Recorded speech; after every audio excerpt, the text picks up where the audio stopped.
It's another week and another episode of the Granny Panty podcast. I'm your host, RubyLynne. Do not forget to hit that subscribe button because I definitely don't want you to miss any episodes. My guest this week is on a mission to reclaim midlife. She was a former dominatrix, a porn reviewer turned therapist. I'm really excited to welcome Robin Shamburg. Hello, Robin. Hi, Ruby. How are you? I am good. I am good. I wish that I could have read your book before we had this podcast. I just ordered it off Amazon. Of course, couldn't get it quick enough. But with a name like Mistress Ruby, I have to own that book. Correct. It has to be good. I'm excited today to hear your story because as I was reading about you, your past is amazing, from dominatrix to therapist, and how you are helping adults in midlife kind of reclaim it, find their way. Yeah. And it speaks to me, I think, because I didn't get into the adult business till I was 53. Really? And so I'm curious to hear how that all happened. So let's get right with it. Oh, well, I went to journalism school with our mutual friend Lainey. Yes. And when I got out, I wanted to do something that none of my classmates could or would do to distinguish myself, and I wanted some adventure. And I ended up with a job at a condo magazine, a condo newspaper. Okay. And that was terrible, and I could not believe that I had gone to school for that. So I I decided to make a bold move. And I had also worked in video production for music and met a young woman who was working as a dominatrix. And up to that point, I thought that that meant sex, that they have sex with clients. She told me no, cool clothes, lots of money. And so I answered an ad in the Village Voice and I worked at a fetish house, and then I worked at another one, and then I kind of worked my way up until I was at like the most famous, most off the hook, most notorious Wow. dungeon in the city. And, I told myself I was there to get a story and then I would leave. But then I ended up staying because I loved the work. And as a freelance writer starting out, money can be tight and work is not Right. always there. Right. So it supplemented that income. But then what happened was I started to get gigs writing about the industry, and I started to love the industry. So I didn't want to do just one of those drive-by, like local good girl goes bad and walks on the wild side and comes back to tell the tale. Like I was in it for several years and I absolutely loved it. But one of the things I loved the most about it was the element of confessional. The Oh. element, yeah, Mhm. I'm a lapsed Catholic, and I loved being in a session with someone that I had never seen before that was coming and telling me things that no one knew about them. Like I'm wearing panties or I'm wearing a butt plug or Right. I love the way armpits smell. And it was so long ago that there wasn't really an internet where people could check their fetish against the rest of the world. There was no infrastructure. So often I would be the connecting point between a client with his fetish and the rest of the world. And I was the only one that was like, there are 3 guys I see in a week that actually like that thing that you like, and there are certain things that carry through different fetishes. And so I started to make connections between professions and behaviors and things that work for particular clients, and realized that it was an entire model of human behavior. And I started writing about it, and I was writing about it in, kind of a highbrow way because I was a student and I was a very serious writer. And I realized that I would get more respect, that I was doing therapy with these people, and I would get much more respect if I had some initials after my name, so I could write about the psychology of a gangbang, and people would listen, damn it. I did well as a writer. I went on and worked in television and film, and eventually went to school to do some research on a project, and took a class, loved it, psychology class, took another one, and realized that I was a student. And I studied psychology, and then my writing career kicked up again, and so I kind of put it away. And then a few Mhm. years after that, I went and I got licensed, and finally kind of got here. And now um, I see clients who are former sex workers or in the business now, Mhm. as well. And a lot of those women, of course, are in their mid 40s, 50s now, if you're retired. And so the idea of being a therapist for women over 40, and for sex workers, and people who have some kind of fetish or secret or Mhm. something where even if a therapist says they're sex positive, they still don't really know. You Right. know, Unless Mm, they've been there, done that. yeah, exactly. Unless you've hung a man upside down and tied his balls up really good, you just don't know what life is about. That's right. so uh, so that was my entree into the world of psychology, though I feel like I've been doing it since my very first client in my very first dungeon. That's well, and you have. I mean, Yeah, they say, sex work is like therapy. We're yeah, people's therapist. How exactly. long have you been a licensed therapist? About 5 years. 5 years. Okay. Yeah. And do you still write for any other publications or no? I contribute here and there to different things, but I'm not doing the sex writing anymore. Okay. I'm kind of waiting to do the next thing. 'Cause, what had happened in my writing career was I was so determined to make money at it that I Mhm. started to just accept all kinds of jobs, and got so far away from what I wanted to do Mhm. that I was like, no, no more writing for hire. It's not fair to ask my writing to support my lifestyle. Now I'm writing a television show about therapy. Oh, So that's what I'm writing. Right, it was my idea. I'm working with people, okay. and I'm so glad that I stopped looking for work, that I just Mhm. started to make work, Mhm. and now it's my work. That's perfect. And Yeah, probably that also speaks to kind of the midlife thing is yeah, coming into I know for me, like coming into your power, doing what you yeah, want yeah. and like you said, not taking all this other stuff because it's gonna pay the bills, but really Right. following what you want to do, your purpose. Yeah, S- yeah, yeah. That was exactly it. And the idea of reclaiming midlife was when I turned 40.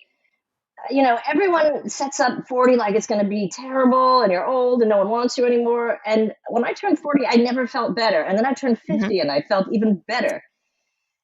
Yes, Yeah, I can agree with that. My 50s are the best years of my life. yeah, you look Thank you. fantastic. I mean beautiful, but also vibrant and about things, like we're us now. Yes, and I quit caring what other people thought, which Yes. you probably found as well, and Yeah. hopefully finding, are your clients finding that as well, or are they still kinda stuck in that not, not wanting to do what their passion is because they're worried Yeah. what people would think or Yeah. My clients, my women who are over 40, they're trying. They want to. I Mhm, think they sought me out because they want that feeling, mhm, and I'm here to help you get it. It requires, reframing society's bullshit, right. and like how they say you'll have no energy. I have no energy for bullshit. I have no Mhm. energy for your stupid drama. I have no energy for things I don't want to do. That's true. That is Yeah, true. And you're right. I mean, for me, I think 40s, I was still raising kids, getting them yeah, out of the house, that kind of thing. right. But 50s, definitely, you're Mhm. independent, you're on your own. Mhm. Not many are still raising kids, at least I don't think. And so they Yeah, can do what they want. yeah. Um, what do you think is a common myth about the midlife? What have you found is a real common myth in your work? Um, I think that I think that a lot of my clients feel that their best time is behind them. Ah, Their desirability is behind them. Um, you know, and I think that's a state of mind that you chose Mhm. to feel that way. Actual cellular aging doesn't actually happen until in your late 60s. Mhm. Everything else is a choice and how you maintain yourself. Yeah, and Uh, um, it seems society puts that label out there as well. Once you're yeah, 40, it's all gonna go to hell, and yeah. and so especially I think in social media, I Mhm. I feel like, um, all of it is this facade really on social Mhm. media. Have you found that as well? Yeah, I interestingly, when I did outreach to women in their 40s and 50s, I ended up getting a lot of women and men in their 20s and 30s because I think they liked Oh. the idea. Um, and I knew I had chosen a profession that I could grow old in and just be Mhm. wise. Mhm. Um, so I do find that just a lot of these younger people, particularly, are so influenced and so turned around by the things they see on social. They're so like just dragged left and right by it, like it matters. And I Right. understand it matters to them, but life is happening when you look up and out. Life is not happening in the computer in your pocket, and the less time you spend there, the better off you are. Um, Absolutely. yeah, Absolutely. yeah, And I'm with sex workers, I know this from my own point. Social media hmm is like the necessary evil, I guess you'll call it, because it's how yeah, we funnel a lot of people to our sites and right, to our work. And right, so, gosh, it I just call it the necessary evil. I get so yeah, frustrated with social media yeah, myself. yeah. Yeah, it's such a cruel place, and everyone's it's a great place for passive aggressive assholes to hide out and say something. The trolls, I guess we call them, right? Right, right, It's right. just it's just a perfect storm of awfulness for people, and if you're because you'll find exactly what you're looking for. Mhm. If you feel bad about yourself, so you will find the things in your feed that will make you feel like everyone's on vacation and Right. everyone's leveling up. And I try to tell my clients, you're seeing what they want to show you, which is very telling, but don't compare your insides to their outsides. Right, right, and what you see on social media is the best of Yeah, everything. yeah, I yeah. mean, sometimes you'll see people be vulnerable, but Mm. what do you think is the biggest challenge to people entering midlife right now? Is to really accept it, embrace it, and Mhm, stop trying to chase your 20 something year old self. mhm, mhm. Um, I liken it to, when I was in my 20s and then 30 was looming, and it was sort of like going to a party where I liked everything better. And then I got to 40, and it was like finding another room at the party where we were sitting down and eating good food, and Right, people were conversing, and the music was to my taste. And then I got to 50, and it's fantastic. It's like this opium den where everyone's just doing whatever they want, and nobody really cares, and people are fun and interesting. So I feel like mhm. if you allow it, and if you're not looking over your shoulder at what was. Right, right. Yeah, That's true, that yeah, just looking back, I would never wanna go backwards. I I think know. our life experience is what makes us who we are today. Right, right. Um And Yeah. so what percentage of your clientele do you think are, uh, sex workers versus not? Um, I would say I have about 25% sex workers. Okay. Yeah, and the thing with being a therapist is that the licenses are state to state. So you have to be a Mhm. sex worker who lives in New Jersey in order for Ah, me to be your therapist. okay, that Um, was my next question was, yeah, yeah. do you do it virtually? Do you take from, clients from anywhere? No, it's all virtual, and I love the fact that I can be anywhere.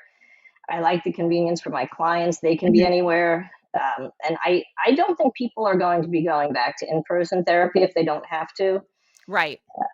I think that I mean it's wonderful. If I had an office, I certainly would use it. But I just find that this brings people into therapy that wouldn't necessarily go to therapy. Mhm. the convenient hours. I'll see people at any hour of the day or night. Um, Awesome. I just That is put a great. shirt on over my pajamas and That's the um, I try to look at uh, the positive of everything, and I think with COVID, I mhm, I believe that the positive was that we can work from home, not right. I worked in the corporate world as well as did Hmm. sex work during COVID, but it's just I think we learned that we don't have to be in the Right. same room, that we can still Right. get the benefits of a lot of things. In fact, every person I know that goes to therapy is Hmm. telehealth. I don't think I know Yeah. anyone that actually goes in at this point. Yeah. Yeah. Yeah. And I think also for people who are a little therapy averse, it doesn't feel like the same bar. You know what I mean? Like they're not Mhm. getting up and walking into a building in public. They're just opening their computer, just like they would consume porn or movies or other movies. They're just it's like a private thing, Right. and so I think that has enabled people to to come to therapy. But the thing about sex workers also is that when I was a sex worker, I Mhm. wanted to go to therapy, and I found that therapists were so interested in my job, wanted to hear all about it. Right. And like, I just want to get through my cousin's wedding. I don't want to talk about what this means. Right. Right. Um, and I understand there's a natural curiosity. I've made a career Mhm. out of, writing about people's natural curiosity, so I can't hold it against anyone. But I do think that if you're a civilian and you have a sex worker as a client, you're going to want to know so many things because you're curious, not because it necessarily will, sorry, not because it's Mhm. necessarily in the client's benefit. And, and people feel judged. I felt a little judged. I felt a little, what's a nice girl like you doing in a business like this? Right. Right. Um, Right. yeah. So, Right. so that was, yeah. And so how do you think providing therapy to those, in midlife is different than younger? Hmm. Have you seen a difference? I guess my question is, do you have younger clients as well as midlife, or do you Oh just yeah. focus Okay. And Yeah. is I your got the younger approach clients. different? I think that younger clients want guidance and older clients want permission. Okay. Um, yes, you can start a business after your divorce. Like, yes, you're 45. Do you know how young you're going to think that was in 5 years? Right. And you know how silly you're going to feel that you didn't start now? I know your marriage is over and everything feels over, but Mhm. we're, things get real in your 40s. Things happen. People die unfairly. People lose jobs. Parents get sick. Kids go away. Mhm. And I think it's a really great time to, you know, take ownership of yourself and write the rest of your story and say, what do I want? Right. Right. I like that. Gosh, I wish I was in New Jersey. Darn it. Uh, Oh that my would be goodness. good. Yeah, I love my sex worker clients. They feel like my sisters. I mean, it's in a therapeutically appropriate way, but it's Right. it's nice. It's nice for them where they can talk and I know what they're talking about, and they Mhm. don't have to explain what a private is, or they don't have to explain, you know, Right. Right. terms or how important it is they're going to ABN or CES, this year. Mhm. Like, so that's really good, and I also think that there are a lot of sex workers who want to leave the business just as a matter of just how you leave a business, how you evolve and leave it. And I feel like if you have a therapist who is already sternly against your profession, Right. you're going to do that thing where you defend your profession. Where you're like, no, it's actually a really great job and I really love it. It's very fulfilling. But because I'm not judging them for their choice of work, when they Right. get sick of their job, they feel very free to tell me what they hate about it and what they want to do next. Gotcha. Gotcha. What is something that you think in your practice that maybe your colleagues wouldn't agree with? Oh, oh, that's interesting. Um, oh, gosh. Oh, let me see. I try to Uh, pick I try to I, pick some good ones. It's so weird that I'm not asking the questions right now, so forgive me. Well, this is fun.